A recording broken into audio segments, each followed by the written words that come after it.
Netizen bertanya, apa beda Ahok kerumunan pesta dan Habib Rizik gelar Maulid Nabi? Ahok kok tidak kena sanksi? Kenapa kita marah? Rakyat gak pakai masker kena denda, bro. Lu tahu gak rakyat gak pakai masker kena denda? Mana keadilannya, bos? Gua ini di lapangan ngerti rakyat diuber-uber, antrenya dibubarin, rumah makan dibubarin, gara-gara gak patuh protokol.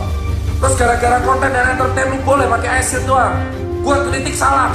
Benar, dan saya mendukung itu supaya benar-benar dipakai aja segala macam upaya untuk memperlihatkan keseimbangan di dalam menakar perilaku orang itu.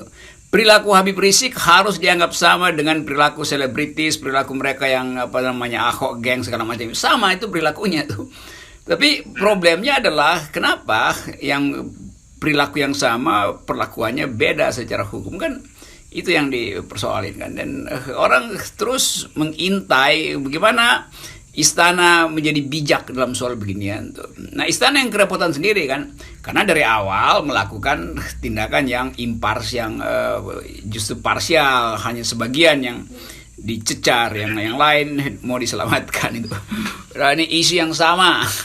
Dan ada kewajiban, bro, dari UU, bro, Permenkes dan Impres, instruksi presiden mengatakan patuh protokol. Yang ngomong presiden mengatakan kita wajib protokol.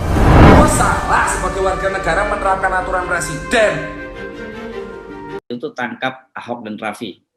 Ini maksudnya Ahok dan Raffi Ahmad. Jadi setidaknya 2 hari berturut-turut soal ini menjadi trending topik, dan itu menunjukkan bahwa concern publik terhadap kasus ini sangat besar sekali. Benar, dan itu soal kecil kan. Si Raffi Ahmad itu dan Ahok bisa bilang gampang, kita bayar denda, selesai kan. Kan dua-duanya punya uang banyak gitu kan. Bayar aja denda, selesai. Sehingga publik anggap oke, kalau begitu udah ada kepastian hukum, cukup bayar denda. Sehingga yang udah bayar denda juga tidak boleh lagi dipidana gitu.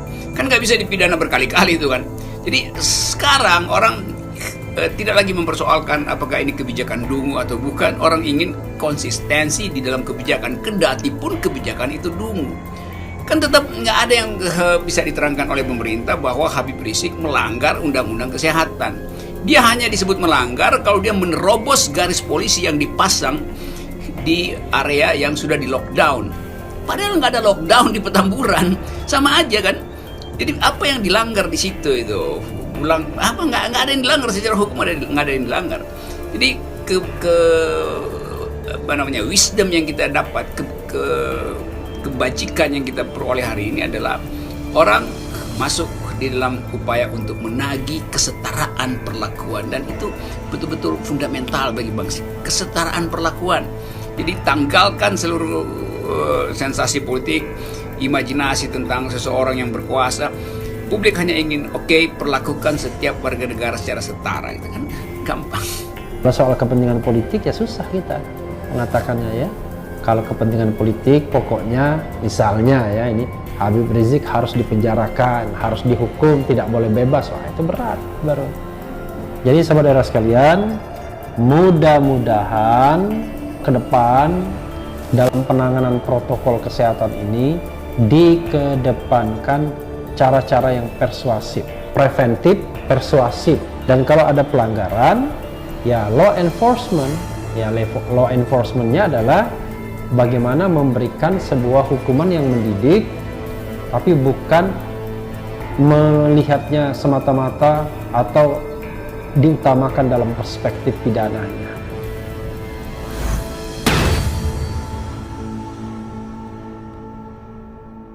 Netizen bertanya, apa beda Ahok kerumunan pesta dan Habib Rizik gelar Maulid Nabi? Ahok kok tidak kena sanksi? Nah, Basuki Cahayapurnama alias Ahok terus mendapat cibiran. Komod PT Pertamina itu diduga ikut dalam pesta bersama Raffi Ahmad. Warganet menyayangkan sosok pejabat pemerintah ini malah ikut berkerumun. Padahal situasi pandemi COVID-19 di Indonesia masih sangat mengkhawatirkan. Tanda pagar Ahok sendiri langsung menjadi trending pada media sosial Twitter dengan lebih dari 6.400 cuitan per hari ini. Salah satu akun bernama Taryo Kolanjar dikutip CNN Indonesia menyebut sudah sepantasnya orang seperti Raffi hingga Ahok tak dijadikan contoh di tengah masa krisis yang dialami Indonesia akibat wabah. Akun Lulu Risma juga menilai kehadiran Ahok membuatnya menjadi pribadi yang tak bisa dijadikan contoh.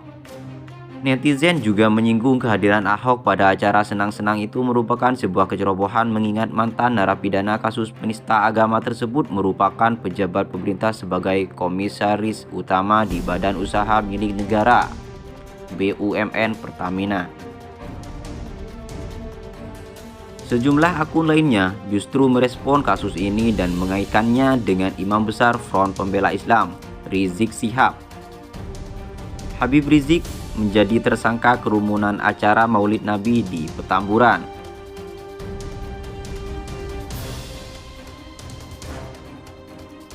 Kehadiran Ahok pada pesta itu pertama terlihat dalam unggahan Instagram Aureli Moeremans. Artis itu mengunggah foto Ahok sedang bernyanyi dengan Once Mekel melalui fitur IG Story. Keduanya tampak tidak menggunakan masker saat itu. Ahok terlihat mengenakan kemeja biru dan celana hitam. Namun, tak berselang lama, IG Story Aureli yang memperlihatkan hal tersebut dihapus.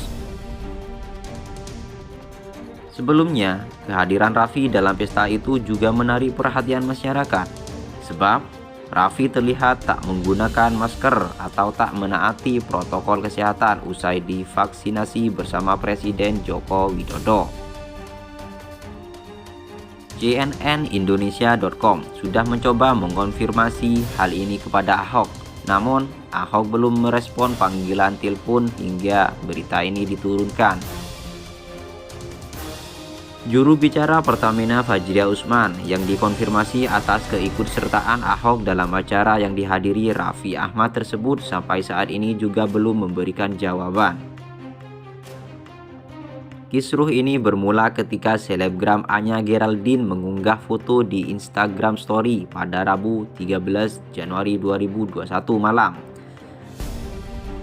Dalam foto itu terlihat Raffi, Nagita Slavina, Anya, pembalap Shane Gilael, dan Gading Martin berpose berdempetan tanpa mengenakan masker.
Ya kan? Kenapa kita marah? Rakyat gak pakai masker kena denda, bro. Lu tahu gak rakyat gak pakai masker kena denda? Mana keadilannya, bos? Gua ini di lapangan ngerti rakyat diuber-uber, antrenya dibubarin, rumah makan dibubarin, gara-gara gak patuh protokol. Terus gara-gara konten dan entertainment boleh pakai ASN doang. Gua kritik salah. Benar, dan saya mendukung itu supaya benar-benar dipakai aja segala macam upaya untuk memperlihatkan keseimbangan di dalam menakar perilaku orang itu. Perilaku Habib Rizik harus dianggap sama dengan perilaku selebritis, perilaku mereka yang Ahok geng segala macam. Sama itu perilakunya tuh. Tapi problemnya adalah kenapa yang perilaku yang sama perlakuannya beda secara hukum kan?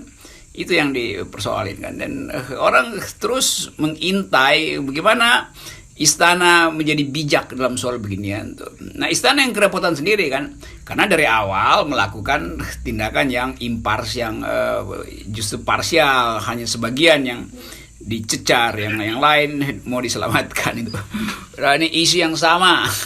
Dan ada kewajiban bro dari UU bro, Permenkes dan Impres, instruksi presiden mengatakan patuh protokol. Yang ngomong presiden mengatakan kita wajib protokol. Gue salah sebagai warga negara menerapkan aturan presiden. Itu tangkap Ahok dan Raffi. Ini maksudnya Ahok dan Raffi Ahmad. Jadi setidaknya 2 hari berturut-turut soal ini menjadi trending topik, dan itu menunjukkan bahwa concern publik terhadap kasus ini sangat besar sekali. Benar, dan itu soal kecil kan. Si Raffi Ahmad itu. Dan Ahok bisa bilang gampang kita bayar denda, selesai kan. Kan dua-duanya punya uang banyak gitu kan. Bayar aja denda, selesai. Sehingga publik anggap oke, kalau begitu udah ada kepastian hukum, cukup bayar denda. Sehingga yang udah bayar denda juga tidak boleh lagi dipidana gitu. Kan nggak bisa dipidana berkali-kali itu kan. Jadi sekarang orang tidak lagi mempersoalkan apakah ini kebijakan dungu atau bukan. Orang ingin konsistensi di dalam kebijakan, kendati pun kebijakan itu dungu. Kan tetap nggak ada yang bisa diterangkan oleh pemerintah bahwa Habib Rizik melanggar undang-undang kesehatan.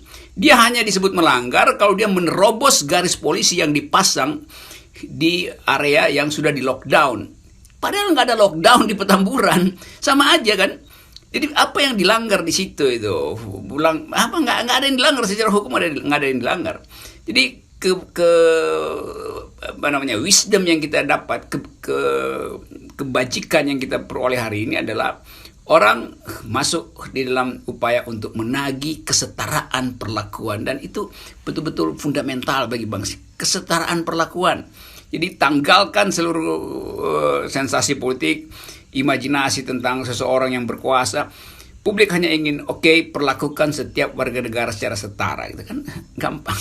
Kalau soal kepentingan politik ya susah kita mengatakannya ya. Kalau kepentingan politik pokoknya misalnya ya ini Habib Rizik harus dipenjarakan, harus dihukum, tidak boleh bebas. Wah, itu berat baru. Jadi saudara sekalian, mudah-mudahan ke depan dalam penanganan protokol kesehatan ini dikedepankan cara-cara yang persuasif, preventif, persuasif. Dan kalau ada pelanggaran, ya law enforcement-nya adalah bagaimana memberikan sebuah hukuman yang mendidik, tapi bukan melihatnya semata-mata atau diutamakan dalam perspektif pidananya.